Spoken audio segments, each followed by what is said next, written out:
Welcome to the One Question Leadership Podcast. I'm Greg Burke, and now in my 24th year as Director of Athletics at Northwestern State University. Creating an environment in which student athletes and young professionals can develop skill sets to make them successful in any walk of life is invaluable. Mentors can provide an extra measure of confidence by helping them grow, by seeking their input, and by listening to their ideas. This and much more can be found in Will Baggett and Ty Brown's book, The Blueprint for a Successful Career, a foundation for developing young professionals. Find it on Amazon. Greetings, this is Ty Brown, and welcome to the One Question Leadership Podcast, where we highlight executive and organizational leadership. Be sure to follow us on social media at 1Q Leadership. Our guest today is Cathy Rossi. Cathy is the Deputy Director of Athletics at University of Wisconsin Milwaukee. Greetings, Cathy. Thanks for joining us. Thank you, Ty. I'm happy to be here. Now, Cathy, you've been in college athletics for 16 years now, and your background, you've done budget and finance in Minnesota, assistant AD for business operations at Richmond, and a number of other business and financial management type roles in college athletics. So you have a wealth of experience. I wonder, the role of Deputy Director of Athletics, can you tell us a little bit about what that role consists of, in addition to the budgeting and the financial management that you do there at Wisconsin Milwaukee? Sure. So my background is in business and finance. So I manage the budget here at Milwaukee. I've been doing that. Obviously, I've been here for about 4 years now.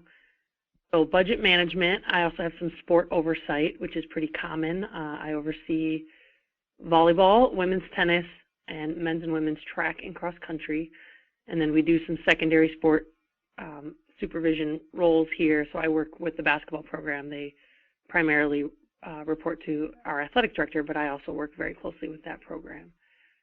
In addition to that, I'm kind of the liaison across campus with various different departments and areas, being some of them being HR, purchasing and accounting. I also spend a lot of time on some leadership cabinet within student affairs, which is the division that athletics reports up through. So I just kind of spend a bit more time engaging with different individuals across campus than maybe I would in just a assistant AD role. Right. Well, it sounds like you got your hands in a little bit of a lot, right? Right. Yep. Now, Cathy, looking at all those previous experiences, obviously your expertise is budgets and financial management, right, in athletics. I wonder, when you're assessing a job you've taken and assessing the financial health of an athletics department, what are some of the things that you look at initially? Yeah, I mean, I know as you mentioned, I've been at several different institutions whose budgets are very different.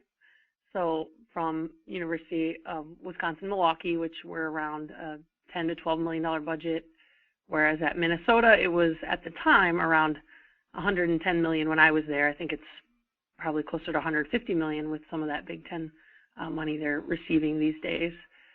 But I think at the base level, it's the first thing you really want to look at is how much is your institution supporting athletics on that campus. Obviously, the need for support from campus is different at every school, financial support, that is, but just being at an institution that understands the value of athletics and wants your department to be successful, I think that's really important to kind of figure out when you're looking at a position or trying to get into the world of college athletic business. So if being an assistant AD or an associate AD for business is something that interests you, I think that's really important to kind of gauge how well that institution is supporting athletics. Because I think at the end of the day, whether or not you get $1 million, at like 10% of your budget from campus, or like us here at Milwaukee, we get almost 75% of our budget is through student fees. So that's the support of the students. Whether you're looking at 10% of your budget or 75% of your budget coming from campus, they're still going to be the ones kind of bailing you out if you have any sort of financial troubles throughout the year. So it's really important to know how your campus feels about athletics and its success. coming into the position? Is there any way to find out that information before taking the type of job that you have now, or even before you went to Minnesota, or before you were moved into the position there at Richmond? Yeah, I think there's definitely a few questions that you can ask through the interview process. Although anytime you interview, it's pretty common for athletic departments to kind of, anyone you're talking to just kind of praise the institution and always say that, yes, they're supportive of athletics. I think everybody wants to feel that way. Maybe what things have happened in the past when there's been financial challenges and that sort of thing, just to kind of, just get a sense of where they might be. The other thing that is important to also look at is an athletic department's ability to generate revenue. So, a place like Minnesota and any Power 5, Big 10, you're really reliant on ticket sales and seat donations and things like that. Whereas at Milwaukee, we're not bringing in significant amounts of money from someone's seat license or seat donation. So getting a sense of what your department's abilities are to raise money, whether that be through corporate sponsorships or other relationships built with donors, as in major gifts and that sort of thing. So I think it's important to kind of have the ability to see where those kind of generated revenues could come in and where they have the potential to grow to. Right. That seems like a very important part of the job, especially, I guess, if you're interviewing, they're probably not going to open the books up to you, but as much information as you can find out will help you know if this is the job for you, right? In terms of how much problem solving you'll have to do and how much can you grow, those kind of things. Right. Absolutely. Okay. Excellent. When I asked all the things under your umbrella, you named a number of different things in addition to finance and budgeting and business. I wonder, someone who's in a deputy role, you being the number two, probably have to run things if Amanda, the athletics director, is out and you're making things happen, right? Talk to me about how you balance all the responsibilities that go along with being number two and doing all the responsibilities you have at a high level. Sure. Being in the business around, I guess, 15, 16 years now, the finance stuff has been my wheelhouse for all of those years. So that stuff starts to come a little easier to me now. So, you get in your routine, you kind of know what you're supposed to be working on during different times of the year. And that's not to say it doesn't come with challenges, because it always does. But that starts to come a little easier now, which frees up some time to kind of focus on some of those deputy AD roles. It's different everywhere you go, obviously. Different deputy ADs will have different responsibilities and expectations that their athletic director might have of them. But I think the most important quality or characteristic to have is really just being able to have your athletic director really trust in the decisions that you're making. So it's really important that your AD feels that they can believe in you and trust that you're going to make decisions that are consistent with a decision that they would likely have made. And I think that takes a little bit of time, but it's really important to build that relationship with your athletic director. And I think I mentioned a little bit earlier as well, just being more present on campus and in the community. I do a lot more of that now than I have in other roles at other institutions. So just getting to know different community members and kind of spreading the message and the brand of Milwaukee athletics throughout the Milwaukee community and the campus community as well. Right. It's important. Now, you came on about 3 years ago, I guess, 2016, there at Wisconsin Milwaukee. And I imagine that Amanda had you as someone she wanted to bring on after being there for a few years. And then you come into the deputy role. So I don't know if you guys had a previous relationships, but you still had to build the trust that you can do the job of the number two. Talk to me about how you were able to do that.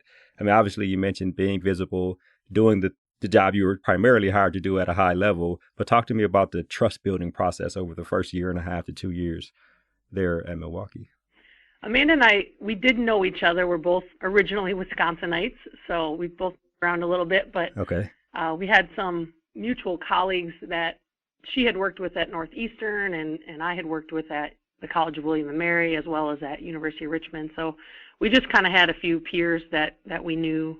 So when she got the job in Milwaukee, I would come home to Wisconsin every now and then from Richmond, and we would have lunch or get together. So just tried to get to know her a little bit previous to working here. So that was positive. But then, Yeah, I've worked with a lot of different people and personalities. I think me moving around, going to a few different athletic departments. I had 2 athletic directors when I was at University of Richmond.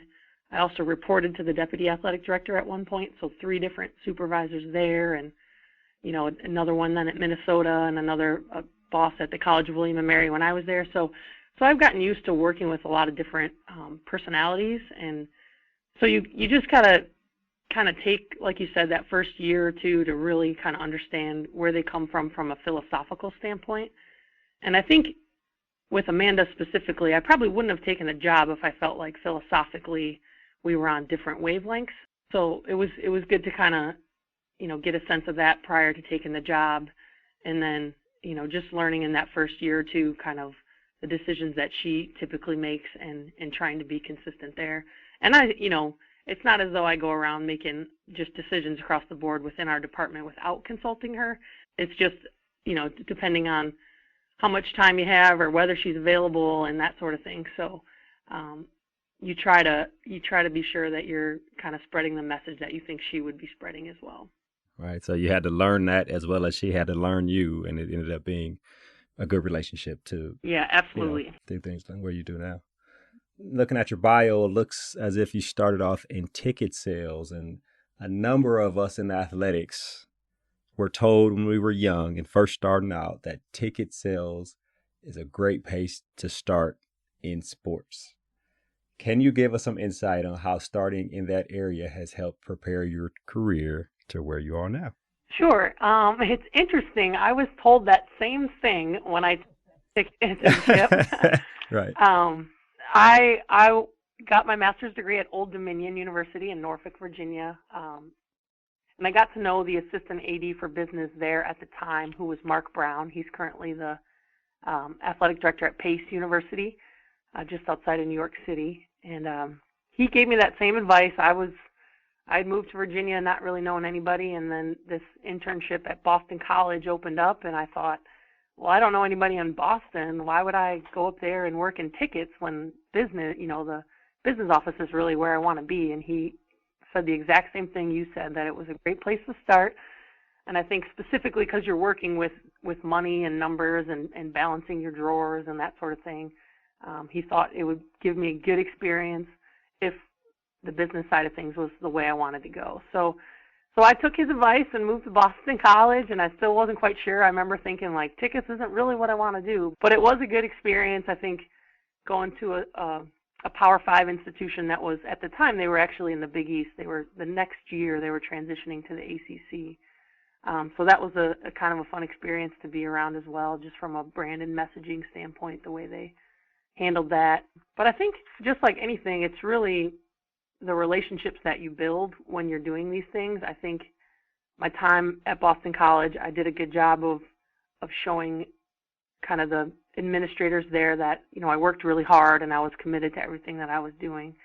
And, you get kind of lucky. Gene DiFilippo was the athletic director at Boston College at the time, and he was great with all of the interns that they brought through there. He told us flat out he was willing to be a reference for us, and he was really great about kind of getting to know you a little bit in and around the office. He would stop in, I think almost every day he would come in and say hello in the ticket office, just generally to our team.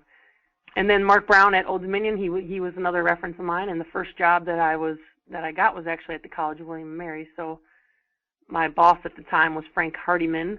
He was the hiring manager. Frank left William and Mary. He was at Georgia Tech for a while as their CFO.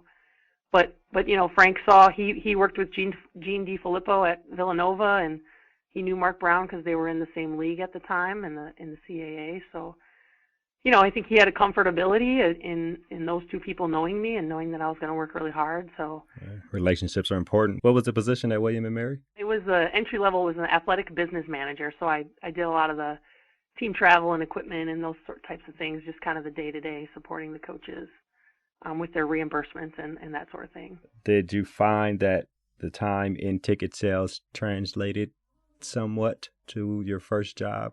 Were there skills that you brought with you? I would say a little bit of the skills, but the major skills that I had that helped me be successful were just my organizational skills, my ability to communicate with the coaches, and just having, general kind of a business mindset. And I think when you kind of have that ticket office experience, that you've been able to, kind of manage money on a very cursory level.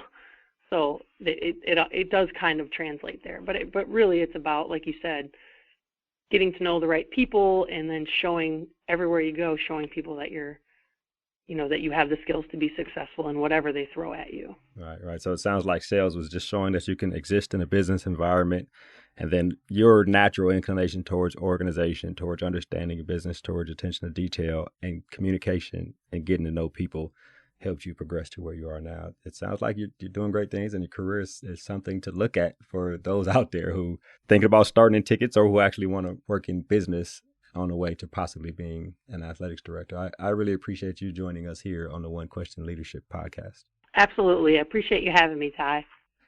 That was Cathy Rossi. She is the Deputy Director of Athletics at University of Wisconsin Milwaukee. And of course, this is Ty Brown with One Question.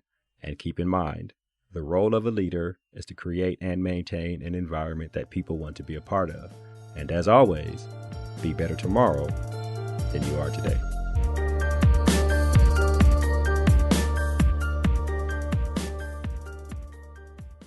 This episode of the One Question Leadership Podcast is produced by Spades Media Group, solving problems using creative leadership.